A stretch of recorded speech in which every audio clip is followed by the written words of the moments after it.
Thakurganj police को एक बार फिर मिली सफलता। चोरों के गैंग का ठाकुरगंज पुलिस ने किया खुलासा। चोरी का माल भी पुलिस ने किया बरामद।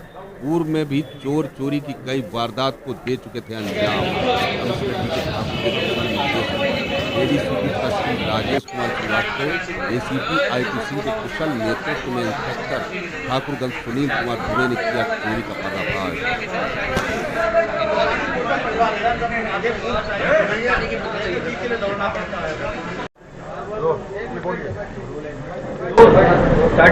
आज लखनऊ कमिश्नरेट की जो ठाकुरगंज पुलिस की टीम है प्लस जो डीसीपी वेस्ट साहब की जो क्राइम ब्रांच की जो सर्वेलेंस टीम है उसके द्वारा ज्वाइंटली वर्क करते हुए बहुत ही उल्लेखनीय सफलता हासिल की गई है, जिसका पूरा पर्यवेक्षण एसपी चौक द्वारा किया गया है, डीसीपी साहब द्वारा स्वयं किया गया था और एक बहुत बड़े चोरों के गैंग का पर्दाफाश किया गया है जो विभिन्न जनपदों के रहने वाले हैं। इसको हम कह सकते हैं इंटर डिस्ट्रिक्ट जो चोरों का गैंग है, जिसका मुख्य सरगना जो था वो इब्राहिम था, जिसके खिलाफ ऑलरेडी 14 से 15 मुकदमे हैं। पहले जानकीपुरम से गैंगस्टर भी इसके खिलाफ हो चुका है, अलीगंज से कई मुकदमे हैं।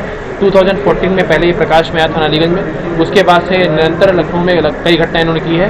और इब्राहिम के साथ जो अन्य लोग जो गिरफ्तार किए गए हैं तालिब और आरिफ, इसके साथ साथ 3 सोनार भी डिटेन किए गए हैं, जिनके द्वारा चोरी के माल को ये जानते हुए ये चोरी का चूँकि संपत्ति है इसको परचेज किया गया और उसको गलाने का प्रयास किया गया। कुछ संपत्ति को गलाया भी गया, कुछ गोल्ड को इनको डिटेन किया गया है। ये प्रवीण सोनार है, प्रवीण गुप्ता है, मदन सोनी है और विष्णु है।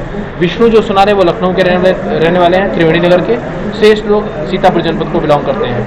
पूरी क्रिमिनल हिस्ट्री की सर्च किया जा रहा है डीसीआरबी के माध्यम से और इनके खिलाफ जो आवश्यक विधि कार्रवाई वो किया जा रहा है। काफ़ी माल बरामद हुआ है, जिसमें जो चोरी में जो सामान यूज़ होता था, जो लोहे के रॉड है जिसको इम्प्रोवाइज तरीके से मॉडिफाई करके बनाया गया है कि किसी अलमारी को कैसे तोड़ा जाएगा, किसी दरवाजे को कैसे लॉक तोड़ा जाएगा, वो रॉड बरामद की गई है।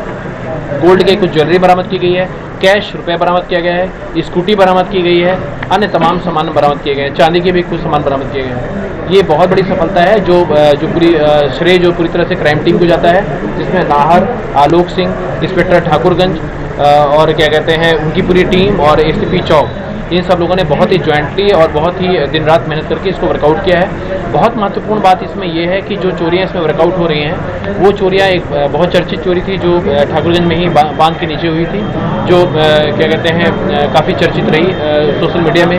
एक पत्रकार है रवि मौर्य जी जो हिंदुस्तान अखबार से ताल्लुक़ रखते हैं और उनके यहाँ भी काफ़ी बड़ी चोरी हुई थी, वो भी वर्कआउट हो रही है। एक और चोरी है जो कनीज फातिमा जी के यहाँ हुई थी यहाँ पास में ही, वो वर्कआउट हो रही है। तो ये बहुत महत्वपूर्ण ये क्या कहते हैं सफलता है जो ठाकुरगंज पुलिस को मिली है। सर चाबियाँ कहाँ से बनवाते थे, कैसे लॉक खोलते थे? एक्चुअली इन्होंने इनके पास से मॉडिफाइड रॉड मिले हैं, ये रैकी करते थे रात में और रैकी करने के बाद जो लॉक रहते थे मकान उनको ये चिन्हित कर लेते थे, आइडेंटिफाई कर लेते थे, टारगेटेड रहते थे और उन्हीं रॉड से ये दरवाजों को तोड़ते थे, उसके बाद अलमारी तोड़ते थे और तमाम सामान जिसमें कैश भी है, गोल्ड भी है, सिल्वर भी है, ये सभी इनके पास से बरामद किए गए हैं जो इनके द्वारा पहले से चोरी की गए। सर कब से इस तरह की घटनाओं को अंजाम दे रहे थे और राजधानी लखनऊ के अलावा क्या बाहर भी इनका गैंग सक्रिय था? हाँ बिल्कुल सही बात है, इनका गैंग सीतापुर से लेकर लखनऊ, रायबरेली कई जगह सक्रिय था। रायबरेली में भी इनके द्वारा कई घटनाएं की गई थी, सीतापुर में की गई थी और सबसे खास बात ये थी कि इसमें जो मेन सरगना है इब्राहिम, वो नेपाल भागने की फिराक में था, नेपाल की बस में बैठ गया था।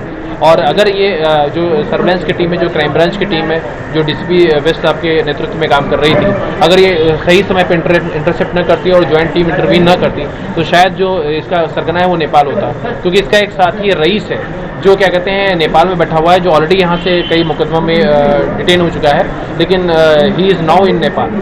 तो इसलिए अगर ये गैंग एक बार फरार हो जाता तो निश्चित रूप से फिर इसको डिटेक्ट कर पाना बहुत मुश्किल होता है। चोरी का माल कहाँ बेचते थे, क्या उन लोगों तक? चोरी का माल जिन सुनार को बेचते थे, पूरा इंट्रोगेशन करने के बाद 3 सुनार को डिटेन किया गया है जो आपके समक्ष हैं। इनमें 2 सीतापुर के हैं, एक लखनऊ के रहने वाले हैं। इन सब के खिलाफ जो विधिक कार्रवाई है वो की जा रही है। किस भाव में खरीदते थे ये लोग, किस तरह से खरीदते थे? ये अभी हम लोग के इन्वेस्टिगेशन का विषय है, जिसमें बहुत चीज़ें हम लोगों ने लिस्ट भी बरामद की है, उनके जो परचेज लिस्ट बरामद की है वो इन्वेस्टिगेशन में सम्मिलित कर रहे हैं। जानकारी सिर्फ सीतापुर को ही निशाना क्यों बनाते थे बेचने के लिए? एक्चुअली वहाँ निश्चित रूप से जब यहाँ से लखनऊ से लेके जाते थे तो सीतापुर में इसको बेचना आसान होता था। लखनऊ में हर जगह क्या कहते हैं पुलिस समय समय पे हम लोग चेकिंग अभियान करते रहते हैं। सोनार के यहाँ भी इवन जो गलाने वाले सोने होते हैं हम लोग उनको भी उनका भी वेरिफिकेशन करते रहते हैं। लेकिन शायद बाहर के जनपदों में थोड़ी सी इसमें कोई कमी रही होगी जिसकी वजह से बाहर आसान है चोरी के सामान को बेचना। 3 बड़ी वारदातों को खुलासा हुआ है, आपने रवि मौर्य जी बताया, कनिष्ठ फातिमा की और एक जो माननीय मंत्री जी हैं उनके जो रिलेटिव हैं जिनके यहाँ चोरी हुई थी, बैंक मैनेजर हैं, उनके यहाँ से भी चोरी हुई थी। वहाँ से भी सारे सिक्के, कैश, सामान और कुछ ज्वेलरी, गली हुई ज्वेलरी वो सब बरामद की गई है।